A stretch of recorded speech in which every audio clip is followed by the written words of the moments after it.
Yo, what is good, everybody? What is good, yo? Goldenkamuy, man.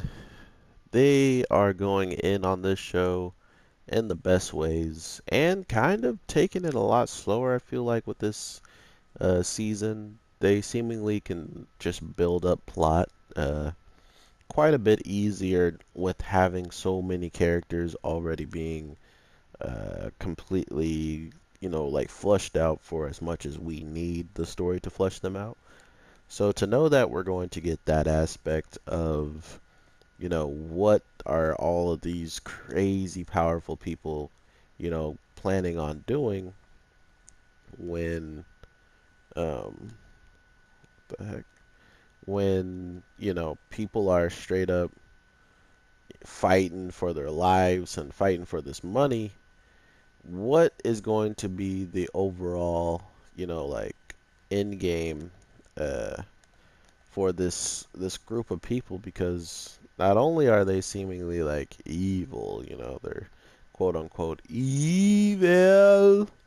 Um, we also know that they really don't take kindly to, just any and all people, including the government types of people. So to know that we're going to continuously probably get, um, a lot more interesting things in the case of, um, we're probably going to see a lot more crazy, the people with all the money and stuff, the higher ups and stuff like that.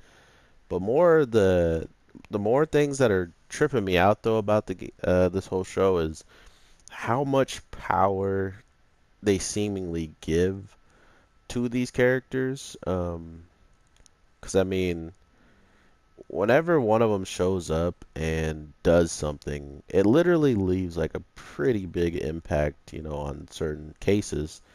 And with that being the case, I honestly love this show and where they're going with it, because at the end of the day, if we get to see, like who gets the overall everything end all be all of this show, we're going to be left with questions. But the way that the show flushes things out throughout its episodes, it kind of doesn't feel like there's going to be anything they're going to leave out because of all the detail they're already putting in, if that makes any sense. So I'm just I'm just really happy that we're seeing that. One of those things that are being fleshed out is we knew about this guy giving the information and movements of the immortal, quite a bit ago. And to think that, that never was going to be brought up, or that was just going to keep under wraps all the whole time, they're kind of flipping that on its head, because usually shows will be like, oh yeah, that we'll just let that fly or let that slip, but at the end of the day, they want us to understand that the Escape King is actually scared for his life if the Immortal finds out, because there's no escaping death, like the Immortal's straight up just gonna end you, So to know that, wait, turn, do, oh, okay, cool, cool. To know that he's just going to come at you and pretty much try to take you out because of what you did, like you betrayed him and stuff. And the Immortal has a very interesting line, which may or may not come to bite him in the butt later on, seeing how he's still going through with the save.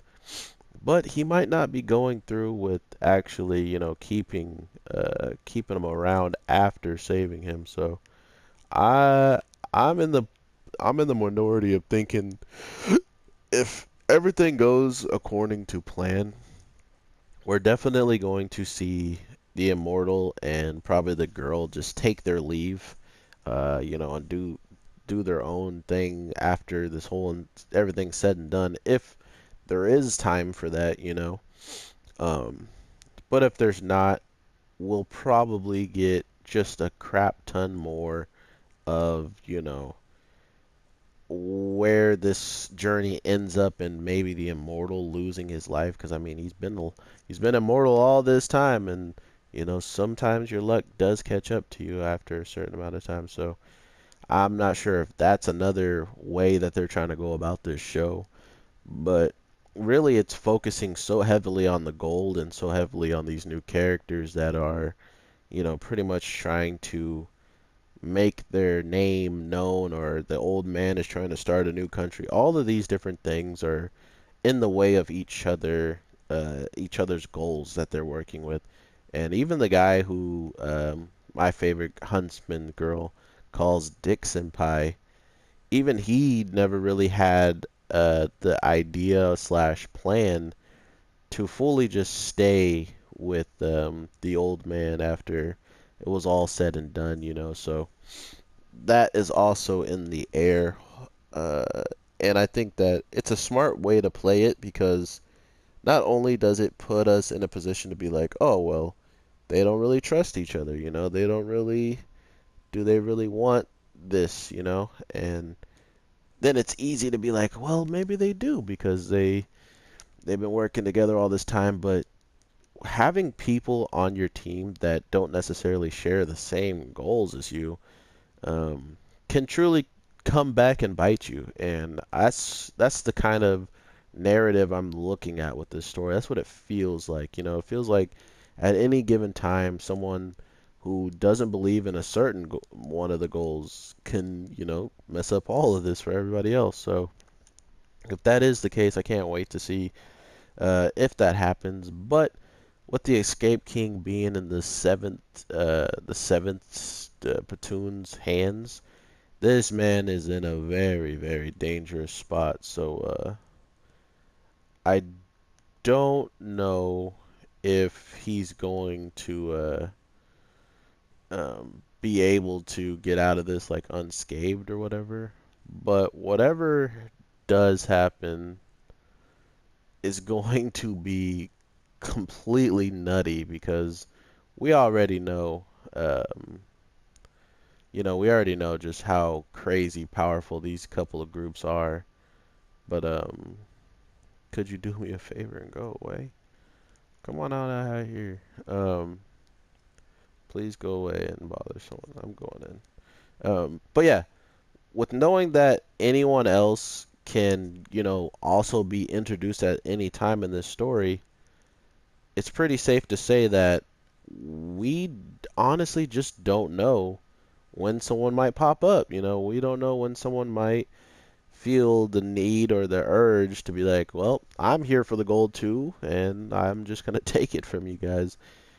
So that's what I'm really interested in overall in the show is where is everybody going to end up after all of this? Because from what I'm seeing, it's gonna be a bloodbath. And if he takes that girl, if he takes what's her face out there, man, why can't I pick this up? Yes, pick up. Oh, it's the dead body. Awesome. This is what I wanted to pick up. If he does do this girl dirty, or not even dirty, but if he does bring her out to this war zone that's going to be happening quite soon, I don't know if she will be able to trust the immortal, much longer after that. So we will see. Um, I honestly can't wait to see what people are saying about Goldenkamuy. Not a lot of people have been keeping up with it, which is fine. I mean, that's not for everyone. I like the honey aspect of it. I like the character designs. I like a lot about this show. So for me, it's a lot easier to watch it than for someone who is really just watching it because they heard about it and then they don't like what they saw, etc., etc. So if you don't enjoy this show, let me be the person to watch it for you so you can subscribe and enjoy. I'm not sure if I'm going to be using a lot of Red Dead Redemption 2 gameplay in the background just because I like to hear everything going on, and to do that, I can't really. It's hard to just talk over everything that's going on in the game, and I'm nowhere near as good as editing um, certain things like that, like some people that I know. So Yeah, I hope you guys enjoy this. I am going to probably continue to throw my life away in this game because, man, it is addicting. But yeah, I hope you guys enjoyed. I will be looking into other things to be dropping on the channel very soon as a content wise. And I did drop something talking about uh, doing an over review about Seven Deadly Sins dub. If you guys still want that, let me know down below because I do have that pretty much ready to go already. So if it is something you guys wanted to see, this would be a great time to hit me up in the comments down below for it and whatnot. So thank you again for the support. I will keep grinding as much as possible, and I hope you guys have a good day, morning, night, whatever the case it is for you. And I hope to talk to you soon in the next one. So with that, everybody, take care. And leave a comment down below if you're watching this or if you're watching other series or if another series is coming soon. And let your boy know so I can check it out too or be ready for it. So with that, peace.